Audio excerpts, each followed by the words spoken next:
Ouça agora o bate-papo do Projeto Mayhem, do site projetomayhem.com.br.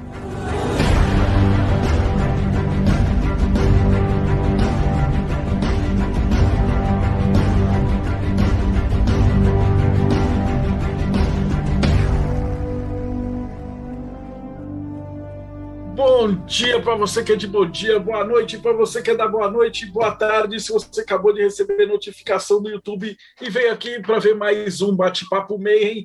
E hoje a parada é brava, porque você já viu nas notificações e hoje a gente vai falar de Clayton, Cthulhu, Lovecraft. Do Tchutchuco! Cara, Tchutchuco! Vamos falar do chamado de Tchutchuco. O grande monstro, pai e avô de todos os monstros, que era uma criação teoricamente fictícia, mas que também tem sido usado também muito dentro da magia do caos, os panteões, os livros. Então dizem que ele estudava, se ele não estudava, que ele teve contato com forças de outros mundos, ou ele escreveu um grimório. Será que o Necronomicon existe ou não existe? E para a gente conversar um pouquinho sobre isso, eu chamei um cara que é mega master, ultra especialista, e ele já jogava RPG e vocês nem tinham nascido ainda. Ele já lia os livros do Lovecraft antes disso daí. E o cara tem uma pesquisa assim sensacional sobre o tema. E a gente vai conversar um pouquinho sobre a obra do Lovecraft, né? O que ele fez, de onde é que ele tirou isso, por que o pessoal mistura com o ocultismo, né? Dos colegas dele, os outros escritores que também vieram por aí. E então, vamos, antes de mais nada, vou apresentar. Então, seja muito bem-vindo, Luigi. Como é que você está? Tô bem, Marcelo. Obrigadão. E você, cara? Como é que tá as coisas aí para todo mundo? Espero que esteja todo mundo bem, sem estar todo mundo pirando nessa pandemia igual eu tô. Já tô meio pirado. Bom, pirado eu sempre fui, certo? Mas eu espero que esteja todo mundo bem.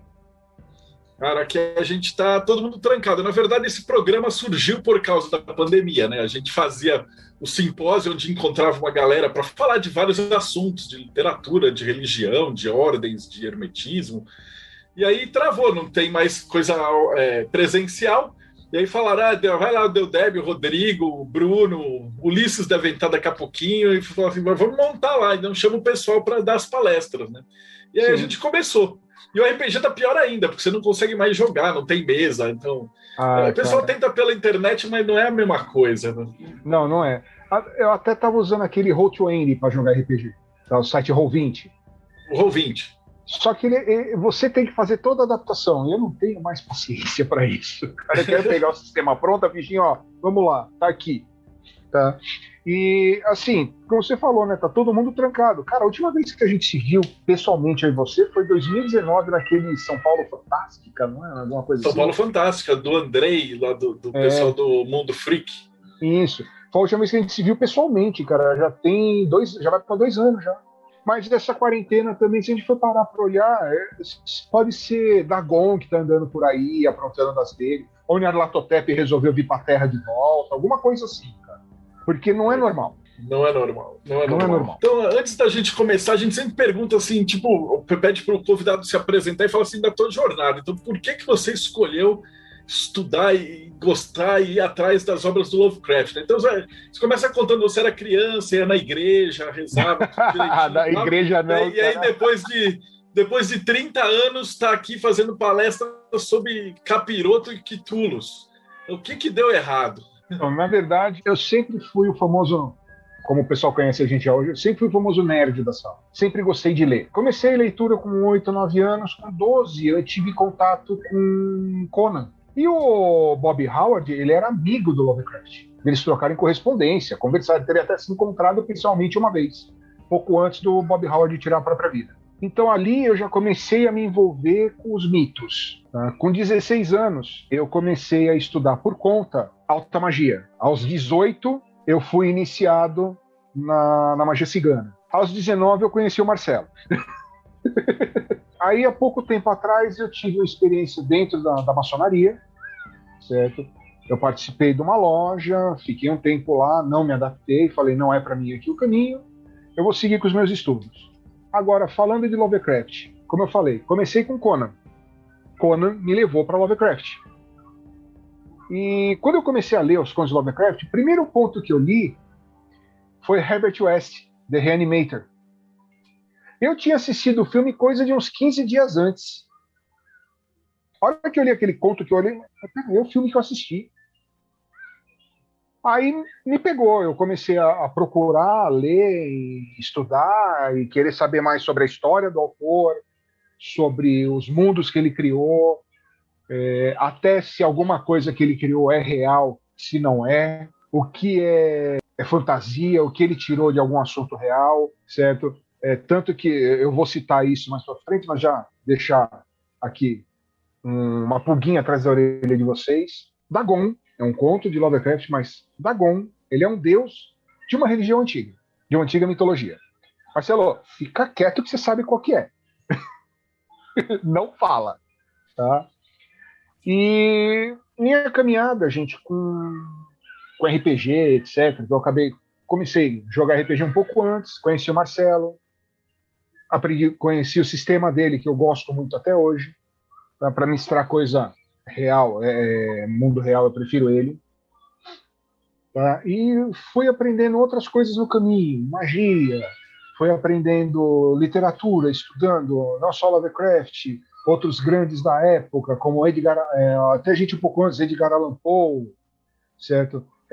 C.S. Lewis, que é contemporâneo dele, o próprio Tolkien é contemporâneo do Lovecraft, vou pegar para olhar.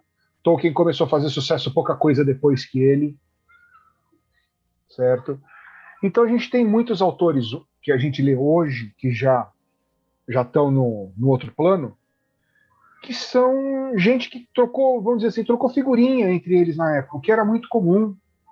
Hoje a gente está vendo muito autor que bate no peito e fala, não, eu sou o expoente da área. Não, gente, não é mais assim.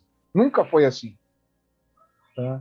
Você sozinho não é nada. A gente precisa da egrégora para isso. E egrégora é uma das coisas que eu vou acabar citando enquanto a gente vai falando sobre essa questão de mistura do mundo literário de Lovecraft com a própria área de magia. Bom, vamos começar situando o pessoal, Marcelo?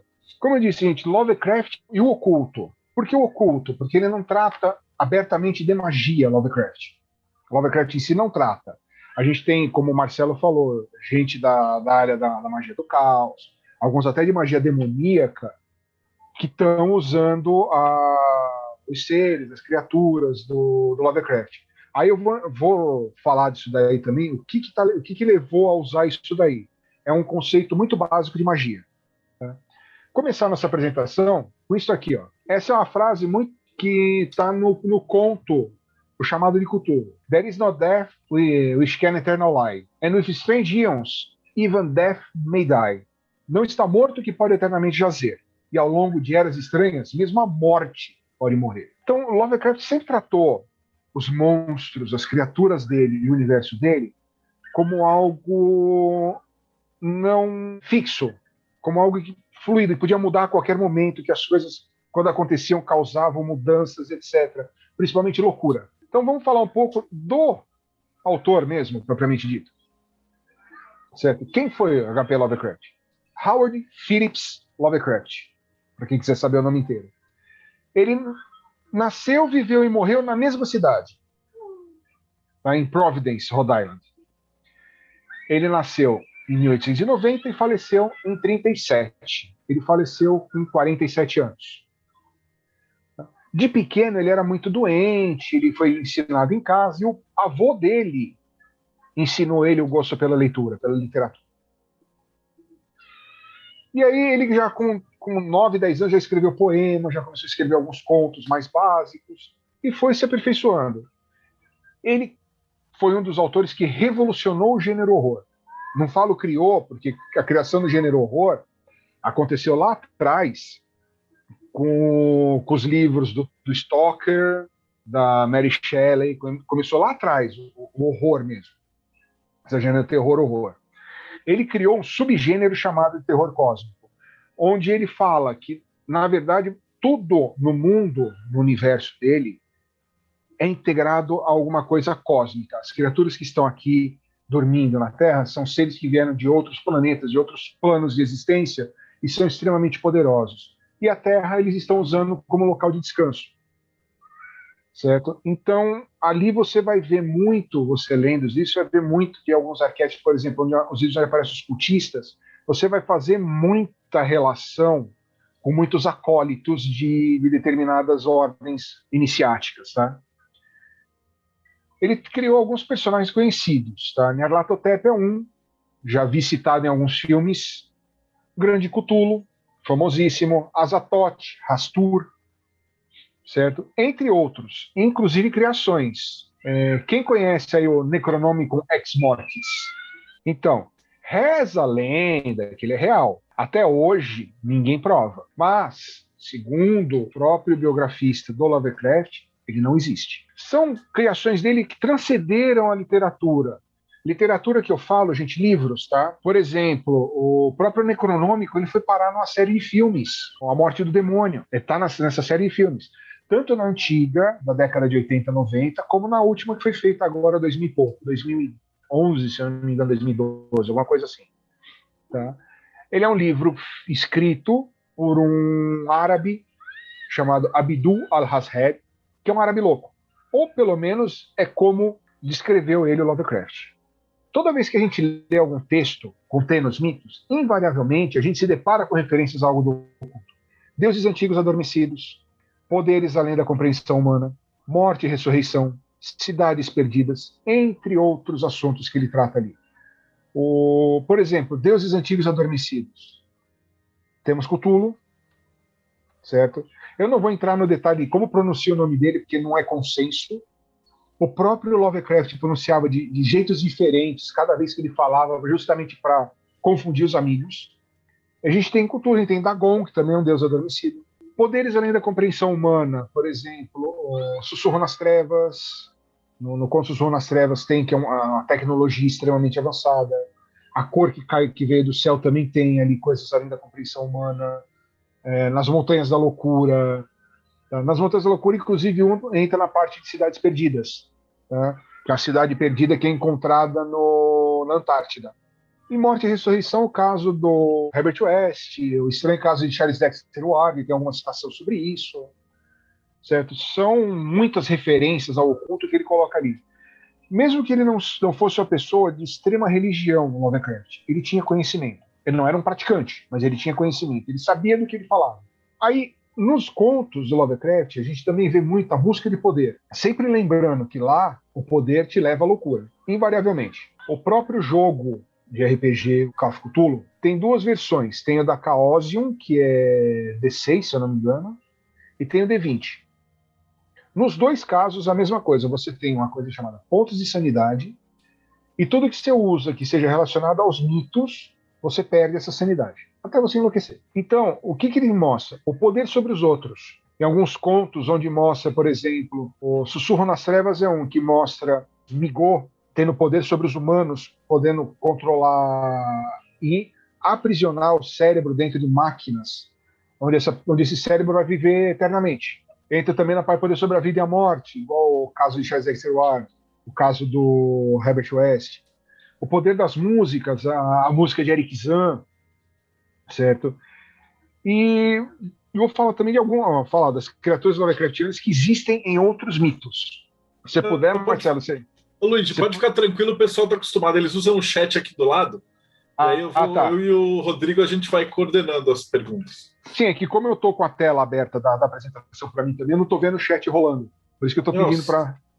Pode ficar tranquilo. Podem ir mandando que a gente vai respondendo. Tá? Então, poder sobre os outros. Lembra que eu falei, nos cultistas nós temos a demonstração do poder sobre os outros, inclusive uma representação dos acólitos de magia. Como funciona? Os cultistas estão o tempo todo querendo o quê? Aumentar o culto para galgar cargos lá dentro e ele ter pessoas a comandar embaixo dele. Como a gente vê em muitas ordens iniciáticas, onde você tem os graus que a pessoa vai galgando, por exemplo, eu e Marcelo, eu que fui, o Marcelo que é da maçonaria, a gente sabe, lá dentro a gente tem os graus. Só que lá a gente não tem essa de, eu mando em você. Não, a gente ainda é irmão ali dentro. Mas eu sou um grau mais alto, eu tenho um pouco mais de conhecimento, só isso. Dentro das ordens iniciáticas mais, vamos dizer assim, tradicionais, a gente vê muito isso de, eu sou o sacerdote, eu mando e vocês obedecem. Eu sou sumo sacerdote, eu mando nos sacerdotes que mandam em vocês. E é assim que a gente vê muitas vezes algumas coisas de cultos que aparecem nos livros do Lovecraft acontecendo. É com essa hierarquia de, o de cima mandando de baixo, que mandando de baixo, que mandando de baixo. E a praxis mágica no mundo dos mitos leva invariavelmente à loucura. como o Lovecraft deixou, uma das maiores bênçãos do mundo, creio eu, é a incapacidade da mente humana em correlacionar todos os seus conhecimentos. Gente, pensa que muita coisa que a gente entende por magia, certo? É simplesmente coisa que a gente ainda não conseguiu correlacionar completamente dentro da nossa mente.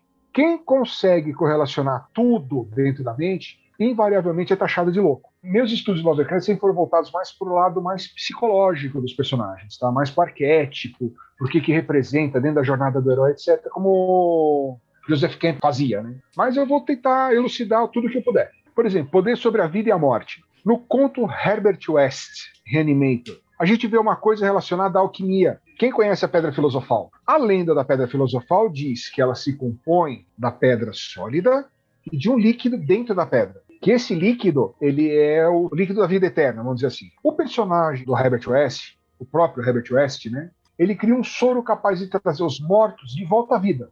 Esse soro é um paralelo com o líquido da Pedra Filosofal. A Pedra Filosofal, o líquido, ele não só dá a vida eterna, como ele reverte a morte. Só que quando ele reverte a morte, não é a mesma coisa. Quando ele dá a vida eterna, você não... pelas histórias, né, pelos mitos, isso daí, enquanto ele está te dando a vida eterna, você mantém a sua alma. A partir do momento que o líquido foi administrado e você estava morto, você já não tinha mais alma. Então o teu corpo é só uma casca vazia. Você ainda tem tua mente e tudo, mas você é uma casca vazia. Tá? Você não tem alma, você não tem mais uma, digamos assim, uma utilidade dentro da hierarquia celeste, do que se espera aqui na Terra. É um corpo que já não consegue reproduzir, ele não vai ter várias funcionalidades dele ativas. É praticamente um vampiro. Só que na época não se tinha essa ideia da lenda do vampiro. Então era um corpo reanimado. O corpo reanimado, a gente tem relatos de lendas, contos sobre isso, desde o Antigo Egito.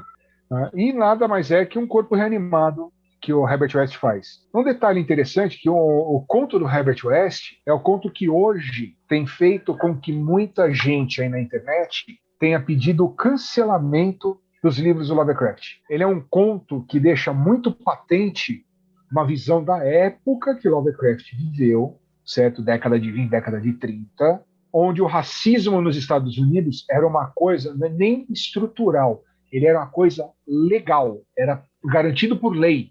Você tinha leis que garantiam que negros não tivessem acesso ao mesmo bar que os brancos, que negros viajassem somente no fundo dos ônibus e não na frente. Então você vai ver muitas vezes nos contos do Lovecraft ele falando disso.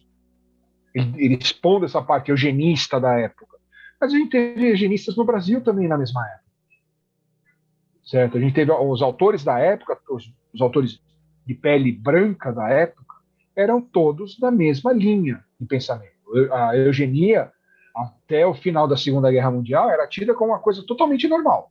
Mudou-se a mentalidade após o fim da Segunda Guerra. Tá? Então, ele era uma pessoa que ele aceitava a eugenia, sim. Então, a gente vê uma coisa complicada, né? E na magia tem muito isso. Pessoas que aceitam determinados dogmas, determinadas coisas que para muitas pessoas não seriam aceitas. O Marcelo segue a mesma linha religiosa que eu, certo? A gente é de Umbanda, certo, Marcelo? Isso aí. Tá? Deixar um laroyer bem alto aqui para proteção para nós. Tá? E assim, a gente que segue essa linha, a gente tem um pensamento diferente. A gente tem uma visão diferente de mundo.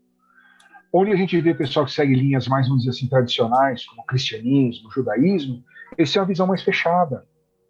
Eles chegam a ter até visões eugenistas, onde eles acham que a única religião que tem que existir é a deles. Igual a gente pega determinados grupos iniciáticos, né, ordens iniciáticas, que elas acham que a única ordem que tem que existir é a deles. Eu não vou citar nomes, até porque eu, por sorte, não me deparei com nenhuma que fizesse isso.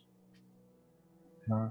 Mas eu conheço pessoas que tiveram a experiência de se deparar com ordem iniciática que ela fala, não, a ordem iniciática correta é a nossa, nós sabemos a verdade. E ela vai deixar isso claro, você sabe a sua verdade, você não sabe a verdade. O que está por trás de tudo? O que está por trás desse véu todo? Por exemplo, a questão do Cthulhu dormindo em Rillier. Onde está Rillier? O que ele está fazendo? Por que ele está dormindo lá numa ilha afundada? Ele é o grande poder por trás. Ele é, vamos botar o termo titiriteiro? Ele é o manipulador de bonecos. Ele é a força por trás de tudo o que acontece. E em sonhos, ele influencia aqui. A segunda parte, poder das músicas. A música de Eric Zahn. Nesse conto, tal músico, Eric Zahn, ele criou uma música que ela consegue alterar a percepção das pessoas, inclusive invocar um dos antigos que não é citado qual deles. E através da música, quem ouve a música vai enlouquecendo ao ponto de tirar a própria vida. Então, através do poder da música propriamente dito, o personagem criou um poder capaz de controlar os outros. Quem já estudou um pouco de xamanismo vai entender essa parte do poder da música.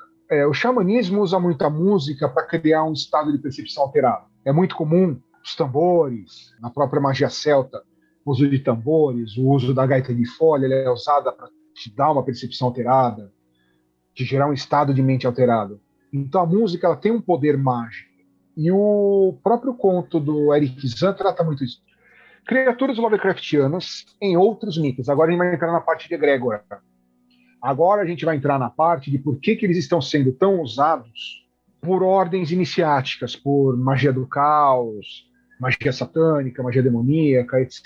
Várias das criaturas do Lovecraft, os nomes delas são citados em outros mitos. Inclusive, o próprio Dagon, ele é citado na Bíblia. Ele era um deus de adoração dos filisteus. Azatote, Rastura, atualmente são associados a demônios. Gente, egrégora. O que é uma egrégora? Uma egrégora é um grupo de pessoas que tem um pensamento numa mesma entidade. A egrégora humana. Aí a gente tem a egrégora celeste, espiritual, etc., que são as entidades que se beneficiam dessas pessoas que têm vamos pôr assim, adoração por aquela determinada entidade. Isso é um conceito básico de magia, muito básico, chamado forma-pensamento. Acho que já trataram disso aqui em alguns outros podcasts, eu não cheguei a ouvir todos, é muita coisa para ouvir. E a forma-pensamento ela é o nível mais baixo de magia, vamos pôr assim. É o nível que qualquer ser humano consegue praticar para ele mesmo.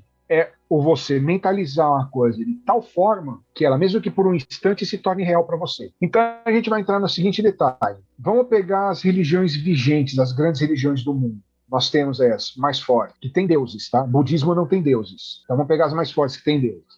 O cristianismo. Mais de 1/3 da população mundial é cristã, ou judaico-cristã. Então, o Deus judaico-cristão, ele tem uma egrégora de pensamentos quanto a ele muito forte. O que isso faz? Isso dá poder físico a ele, através do nosso pensamento, da nossa energia despendida para isso. Então, o que está acontecendo com as ordens que estão usando dos mitos para tanto? Eles estão gerando essa mesma energia da forma pensamento, podendo dar a essas criaturas a possibilidade de começarem a agir no plano real. Quem já ouviu falar em milagre? Todo mundo já ouviu falar em milagre. O milagre nada mais é que o ponto mais alto do uso da forma pensamento. É o ponto onde a forma pensamento de um grupo determinado, uma determinada coisa, atinge que aquela forma pensamento causa mudança física real. Detalhe, gente, isso foi estudado cientificamente e comprovado. As pessoas que sabiam que estavam recebendo orações durante tratamentos se recuperavam de 2 a 3 vezes mais rápido que as pessoas que sabiam que não estavam recebendo oração nenhuma. Mesmo que estivessem. Tá? A pessoa tem que saber que está recebendo oração para que a nossa forma de pensamento possa influenciar na dela. E aí funciona. A mente dela entra no mesmo estado da nossa, de mentalização, de vibração, etc., e você consegue influenciar o mundo físico através da mente, que é o princípio básico da magia. E aqui, como eu falei, a gente tem a associação, por exemplo, Azatoth e Hastur são demônios. Cthulhu está sendo colocado como um grande demônio, no mesmo nível de Lúcifer, de Baal. Eu evito muito colocar Satã ou Shaitan como um demônio, porque ele não é um demônio. Shaitan é um título. Shaitan traduzido significa o acusador. Então, Shaitan nada mais é que o promotor de justiça. Que é aquele cara que está lá, você está lá, com o teu advogado de justiça do teu lado ali bonitinho. Ó, não, ele não fez, é assim, sabe? O promotor, o Shaitan está lá, não, mas ele fez isso, ó, mas eu tenho essa prova, mas eu tenho isso, ó, mas eu tenho aquilo. Ele é o cara que está te acusando, para testar até onde vai a tua determinação. Gente, a gente pegar, mesmo na religião, na magia, a gente vai ver muito isso, dos confrontos. Nem sempre o confronto do bem contra o mal. O mais comum é o confronto do aceito com o não aceito, porque certo e errado é uma coisa relativa. Igual, eu estou concluindo faculdade de TI. Então, eu sei que para eu desligar um computador, por exemplo, eu tenho que ir lá, iniciar, desligar. Agora, tem gente que vai desligar o computador e você me pega, segura o power apertado e deixa ele desligar sozinho. Essa pessoa tem o conhecimento que eu tenho? Não. Para ela, aquilo é certo. Para mim, eu sei que não é certo. Então aí a gente entra no confronto, não do certo e errado, porque para ela é certo, mas assim, a gente entra no confronto a forma correta, o jeito de fazer. E na religião tem isso. Não é um embate bem e mal sempre, mas sim um embate entre o aceito e o não aceito, entre o jeito certo de você agir, de você fazer, e o jeito errado de agir e fazer, que você pode achar certo porque você sempre viveu assim. E Lovecraft mostra isso também nos contos. É uma coisa meio velada, meio assim, que você não percebe tanto, mas mostra. Inclusive, como eu falei anteriormente, a discussão sobre a questão de racismo, etc. Gente, na época dele, era uma forma normal de agir. Hoje, a gente sabe que é errado. Tá? Mas agora, porque o cara trata, eu vou deixar de ler uma obra consagrada por causa disso? Eu vou deixar de estudar um autor, um escritor, etc., simplesmente porque existe essa história de que ele é racista? Não, gente. Estude, conheça. Só faça o seguinte: aquilo que você vê que ele fez em vida que você acha errado, não faça. É um outro princípio da magia. É um princípio que Jesus passou. Isso fazendo paralelo com a religião também, magia e religião. Não faça para os outros o que você não quer para você. Lembre-se sempre da lei do retorno. Tudo que eu faço volta. Às vezes em mesma intensidade, às vezes em intensidade menor e às vezes em intensidade maior, mas sempre volta. E isso, nessa parte também do ir e voltar, no Sussurro nas Trevas tem. Ele trata disso. Existem muitas outras relações entre magia e mitos. Infelizmente, ainda se carece de mais estudos para a gente saber isso. O que a gente pode relacionar é o uso com as formas de pensamento, como eu falei. Inclusive, dos Great Old Ones e a Cabala, que eu acho que eles têm tudo a ver com a Cabala. Eu acho que quando o Lovecraft criou a hierarquia dele, ele criou em cima da Cabala. Se não da Cabala angelical, ele criou em cima da Cabala demoníaca. Isso, tem relação com as Clifotes. Por isso que o pessoal usa bastante em ordem que trabalha com magia demoníaca. Eu não achei nada sobre isso, não tem nenhum estudo feito sobre isso, vamos dizer assim, por pesquisadores sérios da coisa. Seria interessante até pesquisadores sérios. E eu boto o Marcelo entre um dos pesquisadores sérios do assunto, porque eu já tive a oportunidade de ler o livro dele sobre Cabala. É um livro maravilhoso. Eu acho que os pesquisadores deviam ir atrás e tentar ver realmente essa relação. E como que isso está influenciando o surgimento de uma nova egrégora de entidades. Vai acabar criando-se uma egrégora dessas entidades dos mitos. Eles vão acabar tendo poderes e vão acabar dentro de algum tempo, igual aconteceu, por exemplo, citando cultura pop agora, a Ordem Jedi. Os Jedi, na Inglaterra, são reconhecidos como uma religião, com um estudo formal e tudo mais. Então, dentro de algum tempo, muito provavelmente, a gente vai ver o surgimento da religião, dos mitos, propriamente dito, de forma organizada, dogmatizada, voltada a um uso religioso, tá? Já saindo fora do uso literário que foi dado. Agora, eu vou entrar num assunto aqui. Não entrei muito a fundo, como eu falei, eu não sou profundo conhecedor da parte de magia. A gente entrasse na parte de arquétipos, etc., a gente tinha conversa aqui para horas, como o Marcelo acompanhou uns tempos atrás uma outra conversa minha, né, Marcelo? Isso aí. Que ela rendeu, hein? Mas um detalhe, o livro Necronômico Ex Mortus, existe uma teoria de que ele realmente exista, mas não da forma como Lovecraft o trata. Existe uma teoria que diz que o árabe, o Abidu al-Hazred, ele realmente existiu, só que ele não era louco. E o Necronômico Ex Mortus nada mais é que uma coletânea de contos fantásticos, de contos de terror árabes. Essa é uma teoria que eu andei vendo na internet muito bem aceita, certo? Agora, existe a teoria de que ele é realmente um grimório que está escondido dessa forma. Tá? Agora, qual a verdadeira teoria? A gente vai ter que saber separar o joio do trigo para chegar na teoria certa. Tá? Pessoal, vou deixar agora aqui falando um pouquinho de mim, certo? Como eu falei no começo. Eu sou nascido a 13 de setembro de 78, sou do último decanato de Virgo, povo chato dos infernos, né? Trabalho em banco, certo? Então, normalmente eu não tenho muito tempo livre para eu poder escrever. Casado, muito bem casado, graças ao Oxalá, meu pai. E como eu falei, sou iniciado em magia cigana e alta magia. Magia cigana aos 16 para 17 e alta magia na época que eu conheci o Marcelo. Mas não foi com ele, tá? Foi em outro local.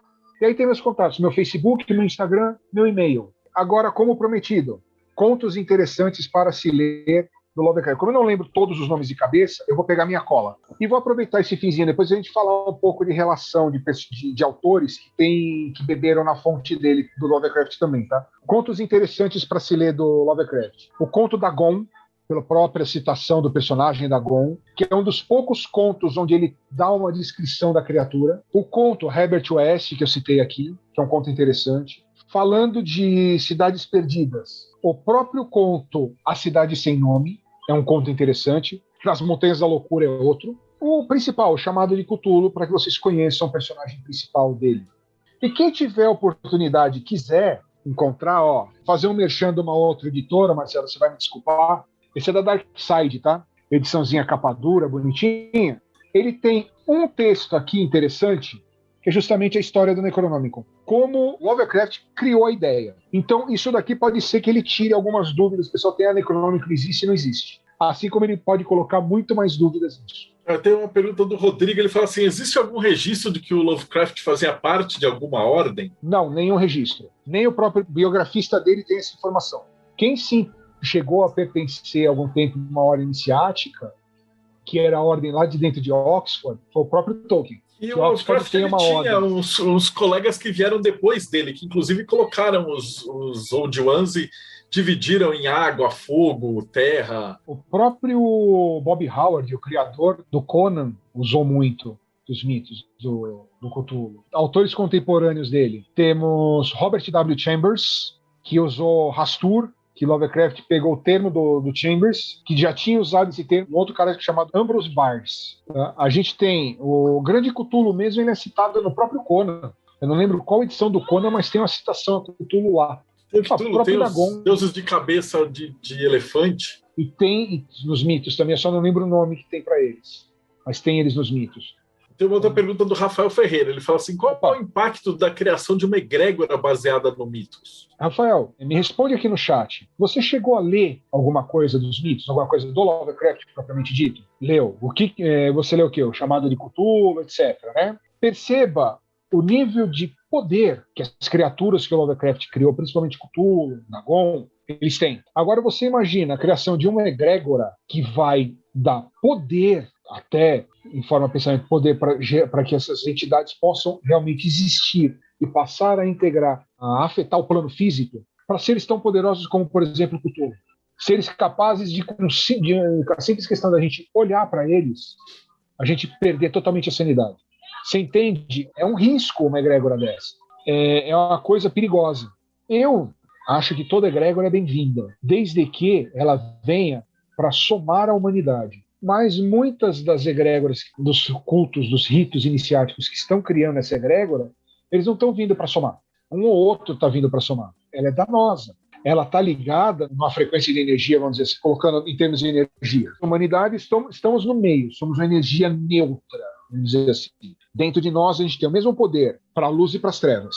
Uma pessoa que foi ruim a vida inteira, se ela botar na cabeça vai mudar, ela muda. Por exemplo, vai ver 30 anos sendo ruim. Os outros 30 anos ela vive sendo boa, ela consegue equilibrar todos os 30 de ruindades que ela fez. Nós temos esse poder, se chama livre-arbítrio. Agora vamos pegar, a gente tem as egrégoras de boa vibração, vamos dizer assim, de vibração de luz. Que aí a gente coloca, anjo, santos, orixás, etc. São egrégoras que a gente cultua, mas para trabalhar, vamos dizer assim, pelo bem da humanidade, pela evolução da humanidade. Essa egrégora de luz seria ligada à Cabala mesmo, tá? Eu esqueci o nome da Cabala Negra, dos Kripot. Ele tem um nome, não tem, Marcelo? Então, Árvore da Morte. Eu conheço por Cabala Branca e Cabala Negra. Já uma egrégora do tipo do Cthulhu, de demônios como Lúcifer, etc., ela é uma cabala negra. Ela não está trabalhando pela evolução da humanidade como um todo. Ela está trabalhando, por assim dizer, para o egoísmo de uma única pessoa. Acaba fazendo aquela energia de vibração mais baixa, energia de escuridão, se acumular. A gente estava até brincando na nossa conversa, antes, aqui, um pouco antes da gente começar, tá? Eu falei, Provavelmente isso que a gente está vivendo hoje é alguma coisa de Dagon, que Dagon tá andando por aí de novo e tá aprontando das dele. Pô, gente, 2 anos trancado dentro de casa. Ele vai levar todo mundo pra loucura, né? A loucura acho que vem depois. E olha, eu não vou dizer muito não, tá? Quem for contra o que eu vou falar, me desculpa, mas o senhor presidente da nossa república, ele para mim, ele é cultista de Cthulhu. É esse evangelho que os pastores só pode ser coisa de louco, mano. Como você colocou no livro Rio Brasil, os clérigos de Jesus, tocando nesse assunto que entra um pouco no assunto que a gente estava falando agora, tá? De egrégoras, etc. A gente pega muita denominação religiosa hoje em dia que está pregando uma egrégora baixa. Um dos riscos da egrégora de Cthulhu, que não tem nada a ver com pop magic. Uma egrégora de Cthulhu, ela iria na mesma linha das denominações aí neopentecostais, que agridem diretamente, às vezes fisicamente, homossexuais, bandistas, qualquer um que discorde deles. Não sei se vocês lembram, uns anos atrás, algumas religiões desse gênero, elas estavam atacando e destruindo terreiros no Rio de Janeiro. Por quê? Porque um dos pastores era um traficante grande no morro. Eu não vou citar morro, onde que é, porque eu não tenho essa informação completa. Mas eu tenho essa informação, inclusive, vinda pelos canais da área de Candomblé Umbanda, pelos sites de publicação daquele pessoal. Então você pensa, se uma egrégora de uma entidade que é voltada à luz, tá, que é o Jesus Cristo, você ter gente lá dentro fazendo isso, totalmente o contrário do que está nos ensinamentos dele, tem alguma coisa bem errada com a egrégora, com aquela egrégora em si. E esse é o meu temor de uma egrégora de Cthulhu. Nem Cthulhu, porque Cthulhu não é o bambambam da coisa, tá? Cthulhu ainda se reporta em Nyarlathotep. Nyarlathotep é o... Desculpa a expressão, gente. Nyarlathotep é o pica grossa. Ele que é o... Eu não achei uma expressão melhor para representar isso. Obrigadão pela apresentação. Que é e para isso? você que acompanhou a gente nos podcasts hoje, então não esquece, segue o canal, dá like e a gente se vê aí no próximo Bate-Papo Mayhem.